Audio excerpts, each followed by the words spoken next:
Hello students of class 10th. Good morning. Today we will learn chapter 1 in your science. हमारा first chapter था जिसमें हमने पहले पढ़ा था फूड एंड ह्यूमन हेल्थ। तो फूड के बारे में हमने जानकारी ले ली कि फूड जो है क्या होता है। इसमें हमने ये भी देखा था बैलेंस्ड डाइट और अनबैलेंस्ड डाइट क्या होता है, मेल न्यूट्रिशन क्या होता है। इसके साथ में हमने देखा था विटामिन्स ये क्या होते हैं और इनका वर्क क्या था। इसके अलावा हमने ये पढ़ा था कि यदि प्रोटीन मेल न्यूट्रिशन हो जाए तो क्या होगा। इसी तरह से हमने साथ में पढ़ा था ओबेसिटी क्या होता है। आज का हमारा टॉपिक है, उसमें हम पढ़ेंगे प्रॉपर्टीज ऑफ ड्रिंकिंग वाटर। जो पानी हम पीते हैं उसमें क्या गुण होना चाहिए, वो हमारे लिए लाभदायक होगा या हानिकारक होगा। तो हानिकारक कब होगा, जब हम पॉल्यूटेड वाटर पीते हैं। तो सबसे पहले हम चलते हैं प्रॉपर्टीज ऑफ ड्रिंकिंग वाटर। हम ये जानते हैं कि वाटर जो है इसे लाइफ माना जाता है, यानी जल ही जीवन है। तो वाटर इज लाइफ। अब देखते हैं कि वाटर जो है ये हमें कहाँ से प्राप्त होता है। तो खास करके जो अपने यूज करने वाले वाटर हैं ये आपको रिवर से या फिर पॉन्ड से या फिर लेक्स से, यानी नदी तालाब झील। इसके अलावा हम देखते हैं अंडरग्राउंड वाटर, इसका भी हम यूज करते हैं। अब इसका यूज क्या करते हैं आप, तो हम ये जानते हैं कि जैसे हमें पानी पीने के लिए चाहिए, साथ में नहाने के लिए चाहिए, कपड़े धोने के लिए चाहिए, बर्तन धोने के लिए चाहिए या फिर खाना पकाने के लिए चाहिए। इसके अलावा और भी बहुत सारे ऐसे काम हैं जो पानी के द्वारा कंप्लीट होता है। अब इसमें हम देखते हैं कि जो पानी है ये प्योर यदि है तो आपके लिए लाभदायक है। यदि हम देखते हैं कि भाई जैसे डॉक्टर के पास जाते हैं, कभी बीमार पड़ जाते हैं, तो डॉक्टर जो है ये हमें एडवाइस देते हैं कि आपको दिन में कम से कम 8 से 10 ग्लास पानी पर डे पीना चाहिए। कम से कम है, अधिकतम आप 5 से 6 लीटर तक पी सकते हैं, लेकिन कम से कम 8 से 10 ग्लास यानी 2 से 2.5 लीटर होना चाहिए। यदि हम इसमें देखते हैं कि जो पानी है इसका वर्क क्या है, तो आप देखेंगे जो हम भोजन करते हैं उसको पचाने के लिए पानी की आवश्यकता होगी। इसका मतलब क्या है, जितने मेटाबॉलिक रिएक्शंस हमारे बॉडी में होते हैं सभी जो है किसके द्वारा कंप्लीट होगा, वाटर के द्वारा। इसलिए हमें वाटर का लेना जो है सबसे आवश्यक मानते हैं। अब देखेंगे आप कि यदि हम पानी पीते हैं तो बहुत सारी बीमारियों से हम दूर रहते हैं, यानी लगभग हर प्रकार की बीमारियों में यह कहा जाता है कि आप पानी खूब पीजिए। तो इसका अर्थ क्या होगा, जो हमारे बॉडी में टॉक्सिक एलिमेंट्स होते हैं ये बाहर निकल जाते हैं, या टॉक्सिक मटेरियल्स होते हैं ये बाहर निकल जाते हैं। जैसे कि आपने देखा होगा कि जैसे फीवर हो गया, कॉल्ड हो गया, यानी जुकाम खांसी बुखार भी हो, तो उसमें भी क्या है, पानी खूब पीना चाहिए। पानी की कमी शरीर में नहीं होना चाहिए। पानी की यदि कमी हो जाती है तो उसमें आप देखते हैं कि जैसे डिहाइड्रेशन नामक रोग हो जाता है, और डिहाइड्रेशन जो है शरीर को बहुत ही कमज़ोर बना देता है। इसके साथ साथ हम देखते हैं कि जो पानी है इसमें आपके और कौन से गुण पाए जाते हैं, तो बीमारियों से तो दूर करेगा ही, साथ में आपको कभी सुस्ती आती है, थकान महसूस करते हैं आप, उस समय आप यदि 1 गिलास पानी पी लेते हैं तो तुरंत आपकी थकान दूर हो जाती है, यानी आप जो है एनर्जेटिक महसूस करेंगे। इसका मतलब ये हमें एनर्जी देता है। इसका कारण क्या है कि पानी में ऑक्सीजन ये डिजॉल्व है। इसके अलावा पानी में मिनरल्स भी पाए जाते हैं जो हमारे बॉडी के लिए आवश्यक होता है। अब हमारा टॉपिक आएगा जिसमें है harmful effects of polluted water. इसमें हम देखते हैं कि जो पानी हम पी रहे हैं क्या वो प्योर है या इम्प्योर है। यदि इम्प्योर है यानी उसमें बहुत सारे वायरस या माइक्रो ऑर्गेनिज्म हम कह सकते हैं, जिसमें वायरस भी आता है, बैक्टीरिया भी आता है, प्रोटोजोआ भी आते हैं, वॉर्म्स भी आते हैं। ये सभी जो है हमारे शरीर के लिए हानिकारक होता है। इनके द्वारा यदि हमने पॉल्यूटेड पानी पी लिया तो क्या होगा, हम बीमार पड़ जाते हैं। तो आप देखेंगे कि जैसे वायरस, बैक्टीरिया या फिर प्रोटोजोआ या वॉर्म्स या फिर दूसरे प्रकार के और भी इसके अंदर पैथोजेंस पाए जाते हैं, जिनके द्वारा आप क्या देखते हैं, बहुत सारी बीमारियां फैलती है। अब जैसे हम देखते हैं कोलेरा जो है ये पॉल्यूटेड वाटर से ही होता है। जॉन्डिस ये भी पॉल्यूटेड वाटर से होता है। इसके अलावा डिसेंट्री नामक रोग होता है जिसको पेचिस कहा जाता है, ये भी आपके पॉल्यूटेड वाटर पीने से होता है।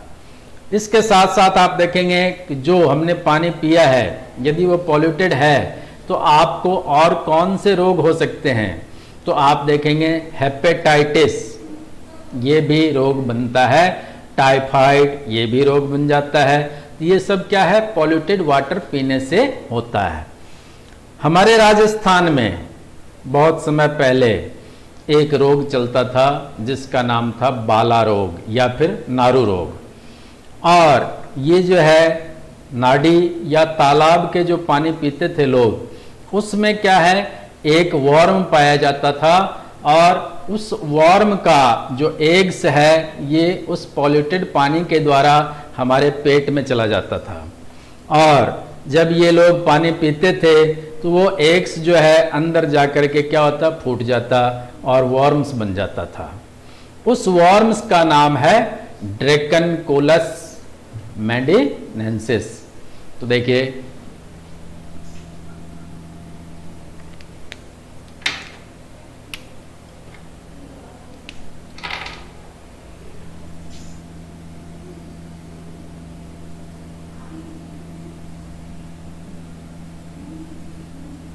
नारू डिजीज या इसको हम कहते हैं बाला।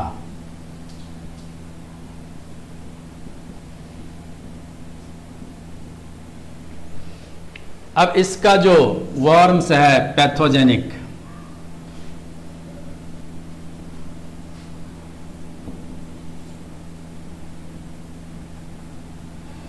इसका नाम है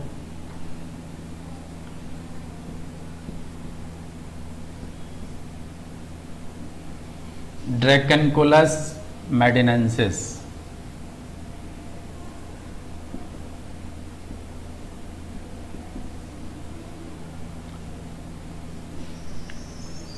ये क्या करते हैं, अंडे देते हैं, इनका फीमेल होता है जो, तो इसका पैथोजेनिक जो है इसमें ड्रैकनकोलस मेडिनेंसिस का female lays eggs in water। ये जो है आपके जो पानी होते हैं तालाब के या फिर नदी के, उसके अंदर अंडे देते हैं, और ये पानी जब पी लिया जाता है लोगों के द्वारा तो क्या होगा, ये अंडे जो है बॉडी के अंदर जाकर के और फूट जाते हैं, फिर वहां पर इनका क्या बनता है, वॉर्म्स बन जाता है। ये जो वॉर्म्स हैं ये क्या करते हैं, शरीर के जैसे हाथ और पैर दोनों में से किसी जगह पर आपके पहले एक फुंसी या फोड़ा के रूप में बाहर निकलता है, बाद में ये फोड़े फूट जाते हैं और फिर उसमें से रस्सी टाइप निकलता रहता है, धागा रूपी रचना निकलती है। ये धागे को खींच खींच करके यदि निकाला जाता है तो बार बार टूट जाता है, लेकिन जो ये ड्रैकनकोलस मेडिनेंसिस नामक वर्म है ये नष्ट नहीं होता है, इसलिए इस बीमारी का क्या था, कोई उपचार नहीं होता था। अब जो है लोगों ने क्या किया कि जो नाडी और तालाब के पानी हैं इनको पीना लगभग बंद कर दिया, जिसके कारण से क्या हुआ कि जो ये रोग है इससे लगभग हमें मुक्ति मिल गई है। यहाँ तक आपको समझ में आ गया, इसका हमारा अर्थ हो गया कि ड्रिंकिंग वाटर के प्रॉपर्टीज क्या हैं, यानी इनके फायदे क्या हैं और इनमें क्या गुण होना चाहिए।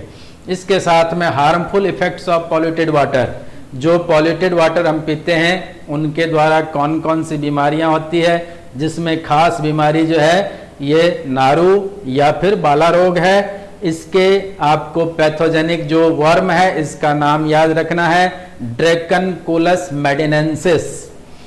इनके फीमेल जो होते हैं अंडे देते हैं पानी के अंदर, और यही पानी जो है जब लोगों के द्वारा पिया जाता है तो ये रोग बन जाता है। ओके, अब हम नेक्स्ट टॉपिक ले रहे हैं ब्लड प्रेशर।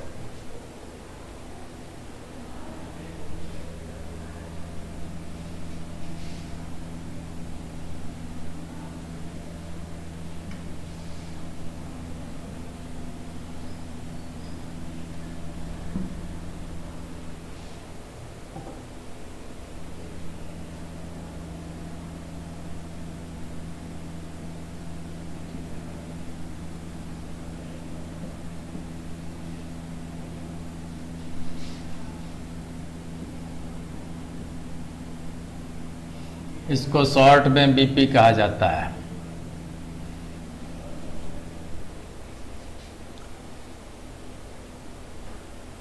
इसमें हम देखते हैं जो ब्लड प्रेशर है, यदि आपने सुना होगा कि उसको हाई बीपी है, उसको लो बीपी है, इसका अर्थ क्या है? ब्लड प्रेशर है। अब हम देखते हैं कि ब्लड प्रेशर होता क्या है। तो हमने 9th क्लास में 8th क्लास में ऐसे पढ़ रखा है साइंस में हार्ट के बारे में। तो हार्ट जो है ये क्या काम करता है? ब्लड को पंप करने का काम करता है। जो इम्प्योर ब्लड हैं ये लंग्स में जाकर के प्योर हो जाते हैं, प्योर होने के बाद वापस हार्ट में आते हैं, और हार्ट में आने के बाद में आप देखेंगे कि हमारा आर्टरीज नामक जो वेन्स है, नसें होती है, ये क्या करते हैं? पूरे बॉडी में फैला हुआ रहता है। तो जो प्योर ब्लड है उसे हार्ट के द्वारा पंप करके पूरे बॉडी में पहुंचाने का काम किया जाता है। उसी आर्टरीज के वॉल्स पर जो ब्लड भेजा जा रहा है उस समय क्या होगा? प्रेशर पड़ता है। जो वॉल होते हैं इनके आर्टरीज के, उन पर प्रेशर पड़ता है, और प्रेशर पड़ने के कारण ही उसको हम कहते हैं ब्लड प्रेशर। यहां तक समझ में आ गया होगा आपको। अब देखते हैं कि जो ब्लड प्रेशर है इसको जैसे देखा होगा किसी को नापते हुए, तो एक मशीन होती है, उसका नाम होता है एस्फिग्मोमैनोमीटर। अब देखते हैं कि जो इसमें ब्लड नापा जाता है तो वो कितना से कितना होना चाहिए। तो ब्लड प्रेशर एक नॉर्मल पर्सन यदि है,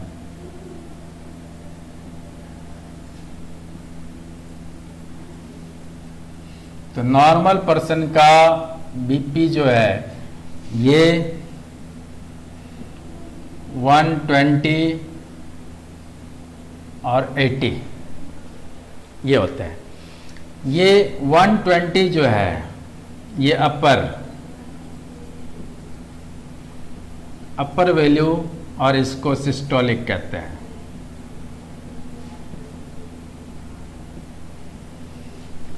और 80 जो है ये लोअर वैल्यू,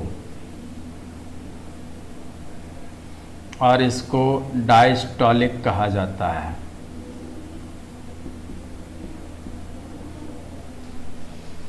तो हमने ये देखा कि जो नॉर्मल पर्सन यानी किसी कोई भी व्यक्ति हो, उसको कोई बीमारी नहीं है, स्वस्थ है, तो उसका ब्लड प्रेशर कितना होगा? 120 ऊपर वाला होगा और 80 जो है नीचे वाला होगा। इसको अपर वैल्यू यानी सिस्टोलिक कहते हैं, लोअर वैल्यू डायस्टोलिक कहा जाता है। ठीक है। अब इसके बाद में आप देखेंगे कि जो ब्लड मापने की इकाई होती है, तो बीपी मेजरिंग इंस्ट्रूमेंट, या फिर इसको मशीन भी कहते हैं।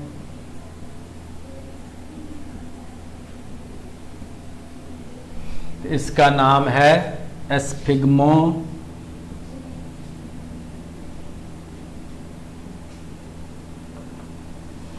देखिए एस्फिग्मो मैनोमीटर।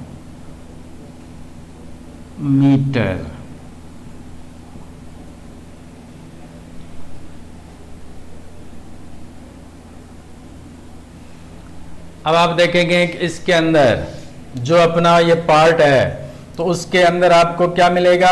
कि यहाँ पर जो ये नापा जाता है इसको mmHg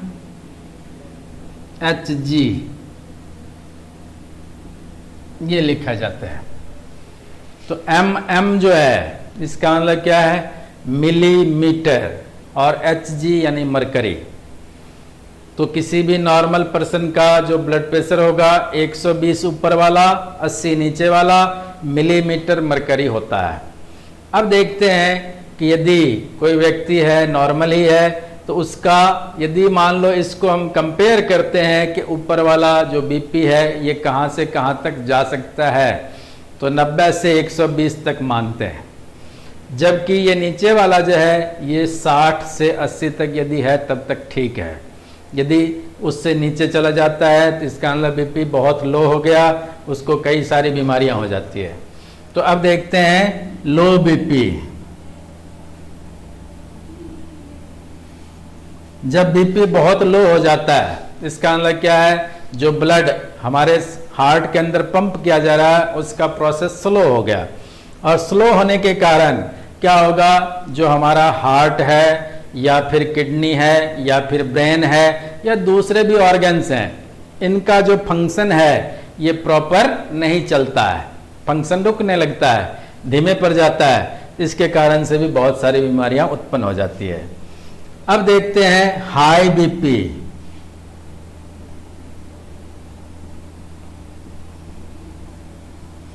जो हाई बीपी है क्यों होता है, जैसे एक तो हम खाने पीने का परहेज नहीं रखते हैं, जैसे तेलीय पदार्थ बहुत ज़्यादा खाना, घी खाना, नमक खाना, अचार खाना, मसालेदार सब्जियां खाना, ये सब क्या करता है, बीपी को बढ़ा देता है। इसके अलावा हम देखते हैं कि कई व्यक्तियों में किसी न किसी कारणवश टेंशन बहुत ज़्यादा होता है, तो एंजाइटी कहते हैं इसको।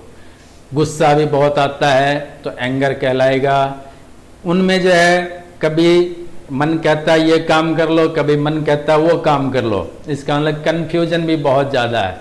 तो हम ये कह सकते हैं कि एंजाइटी, एंगर, एनबी या कन्फ्यूजन के कारण हाई बीपी हो सकता है। इसके अलावा जो खाने पीने की चीज़ें हैं उसमें नमक ज़्यादा खाना या फिर तले हुए चीज़ खाना या फिर मसालेदार सब्जियां खाना, इस सब के कारण भी क्या होता है, बीपी हाई हो जाती है। अब इसके साथ में हम देखते हैं कोई लोग नशा करते हैं, जैसे मान लो शराब पीने की आदत होती है किसी में, उसके भी बीपी क्या होंगे, हाई हो जाते हैं। अब कहा कि जो हाई बीपी हो जाता है तो उसको कैसे कंट्रोल किया जाए, तो इसके लिए क्या होता है कि आपको रेगुलर बीपी चेक करवाने चाहिए, और इसके कारण से क्या होगा, आपको पता चलेगा कि बीपी ज़्यादा हाई हो रहा है या ठीक ठीक है। यदि ठीक है तब तो कोई बात नहीं, और यदि हाई हो रहा है तो डॉक्टर के एडवाइस के अनुसार आपको खाने पीने की चीज़ों को परहेज करना चाहिए। हमें जो है साथ में फिजिकल एक्सरसाइज करना चाहिए। इसके अलावा आप देखते हैं जैसे योगा या प्राणायाम, इस सब के द्वारा भी, जैसे अनुलोम विलोम है या फिर हम कहते हैं कपालभाति है या जो ब्रीदिंग है, इस सब के सहायता से हम क्या करेंगे, हाई बीपी को कंट्रोल कर सकते हैं। तो ये हो गया हमारा नेक्स्ट टॉपिक था ब्लड प्रेशर, और इसमें ये सारी चीज़ें आ गई। Okay, thank you.